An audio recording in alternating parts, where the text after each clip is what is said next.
Hi, it's Fanny of Living Richie on a Budget. Today we're making a watermelon cake. Watermelon cakes are great for Memorial Day weekend, birthdays, Father's Day, Mother's Day, any occasion. Not only is it gluten-free, dairy-free, sugar-free, it's healthy and all natural. So I'm going to show you the tips and tricks on how to cut the watermelon, how to decorate it, what kind of fruits you need, and how to just make it amazing.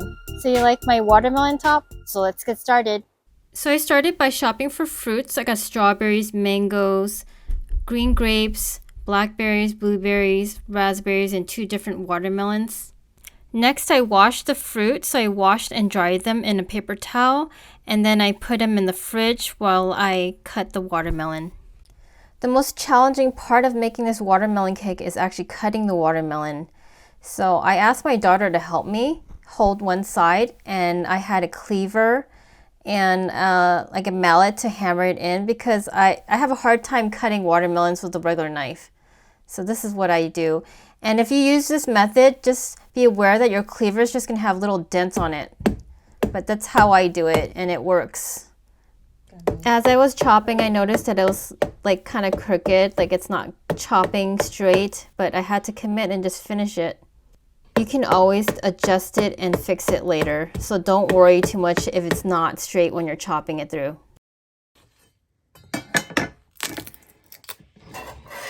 So now I'm going to do the other side and cut off the bottom of the watermelon.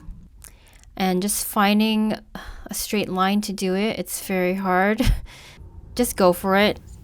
Again, I had my daughter help me. It helps to have someone hold one side so that you can cut it a little straighter, or as straight as you can, so it won't wobble.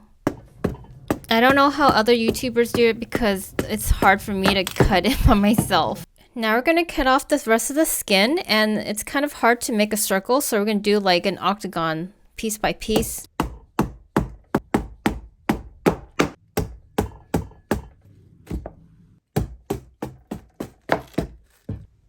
I think the hardest part is to make this into a circle. Let's see how easy or hard it is. Now I'm going to turn it to the side and level it.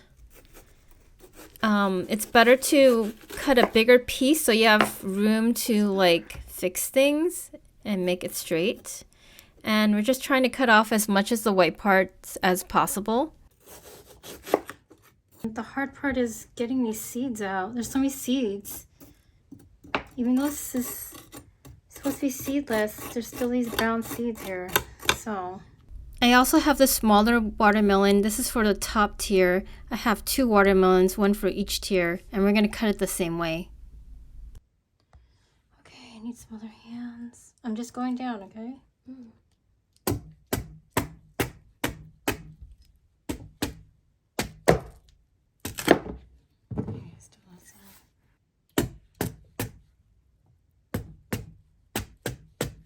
Okay, thanks. Okay, you guys, so now I have to reshape it again and cut this.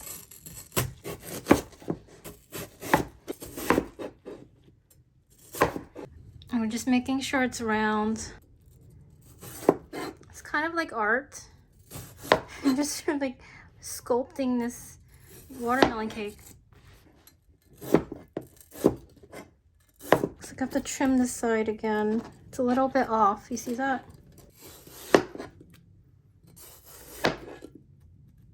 That's a little better. Yeah, all those white parts on the bottom here. This one doesn't have as many seeds, but my other one has a ton of seeds. It's still a little crooked.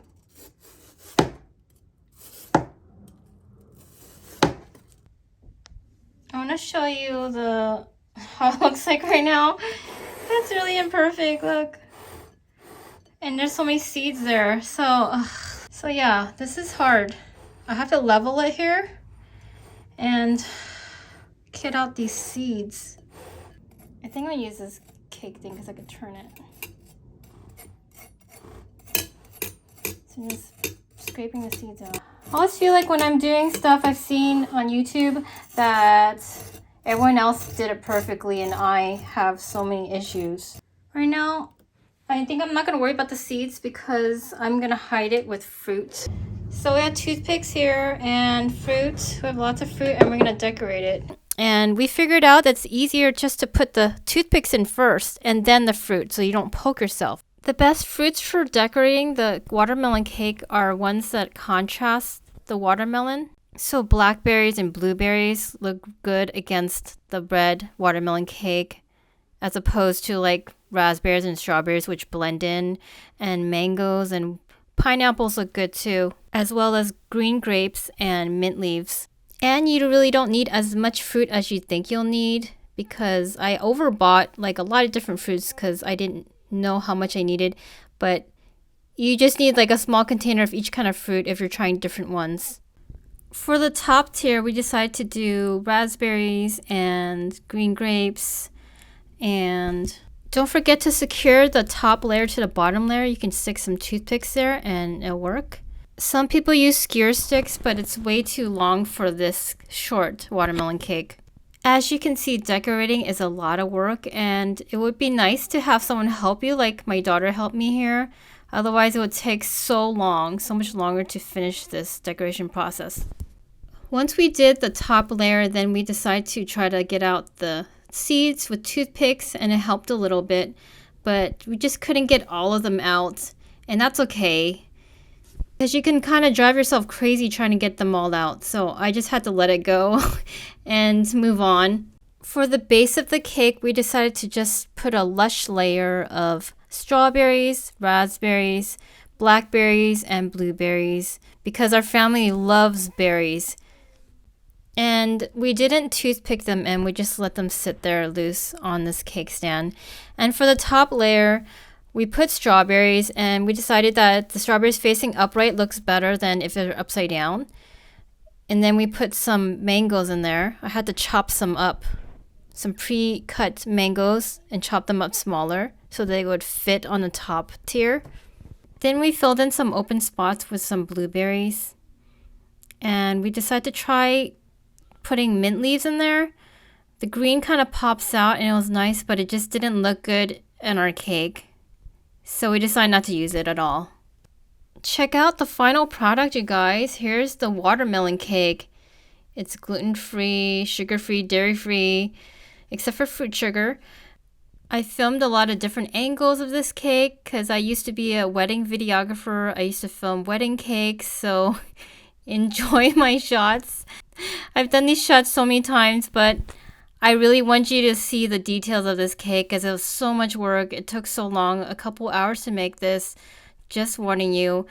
The whole process was about 2 to 3 hours of work from cutting the watermelon to decorating.